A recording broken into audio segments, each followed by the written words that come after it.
John Manley, we're more than halfway through second quarter earnings season. So what's your takeaway so far from what you've heard? Well, I think we did pretty well. I mean, more positive surprises than negatives, but that's to be expected. I think the guidance is still rather encouraging. We're seeing signs that things are beginning to pick up. The jobs numbers from last week gave me hope that the earnings numbers are going to follow in within a quarter or two. All right, and what about valuations here? We've actually done fairly well in the first half. And what does that portend for the second half? I think we'll do fairly well. I think that valuations are fine. I see a lot of things in the paper. I saw something the other day where they just said valuations are high, but, well, valuations aren't high. By my opinion, the PE on the S&P 500 using forward consensus earnings is around 17 times. The average of the last 20 years is 16.5 times. To me, that's not high. That's average. All right, that's the S&P 500, but you are watching midcaps, though. You see opportunities there. Why is that? Well, they're a little bit cheaper, but the real thing, I think, is that earnings are starting to lift off. I mean, for 2 years, earnings for the S&P 400, the S&P 500 have been essentially flat, just sort of churning sideways. Oil did a lot to hurt that, but they seem to be lifting off. Now, that's been what's holding back midcaps in my mind. I see large caps as being very attractive for a lot of reasons for me personally, but midcaps have this great combination where you get the liquidity of the large cap and the inefficiency of the small cap, and that's a nice combination. And you're watching healthcare. Now, healthcare is up as a sector about 3.5% in terms of the S&P components so far in 2016. But over the last 5 years, it's outperformed them all. Right. So what's attractive to you about healthcare now? Well, first of all, that hasn't helped me in the first part of the year. I've been wrong to be that interested in healthcare, but I see it as the pure growth area. I look at it, I see myself. I'm in the middle of the baby boom. I'm 3% plastic, and I take 8 pills a day. This has got to be good. It keeps me alive longer, so I can get addicted to even more healthcare sales.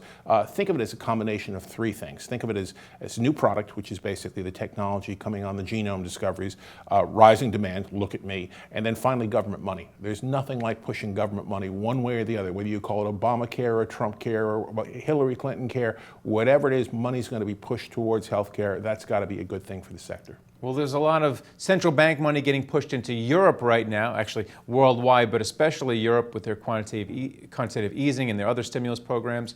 So it seems as though Europe at least survived the Brexit. What's your outlook for Europe going forward? I think Brexit at the end of the day won't be nearly as damaging as people thought it might, precisely because they thought it might be damaging.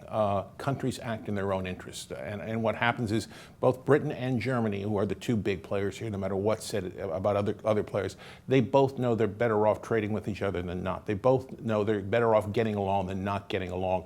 And I think that finally gets it through. So I think that the grown-ups are running things again, and I think we're going to see a situation where you'll have staccato problems. Something will pop up, and the market will be down 2 or 3% that day, but then that's it. So I think it's good. And then finally, emerging markets have finally turned the corner, I suppose, this year. They're outperforming the S&P 500 in 2016 so far. Do you expect this to last, especially if we start getting rate hikes here in the U.S., because that traditionally has hurt the emerging markets? Well, traditionally, rate hikes meant they were trying to end the cycle. I think that we're starting from such a low level, they're trying to go back to normalcy rather than change anything. Also, I think what happened at the first part of the year, these stocks didn't do poorly when the fundamentals said they should have done poorly. And I look at that because that's where you get compelling values. I was just telling you, valuations don't matter. Well, they matter at extremes, and it may very well be that emerging markets are at such a cheap extreme that they're worth looking at because there is that great potential out there. Buy them now, put them away, and wait, and I think you'll do pretty well. All right, well, thanks a lot, John. Pleasure. Thanks. And thank you for watching The Street.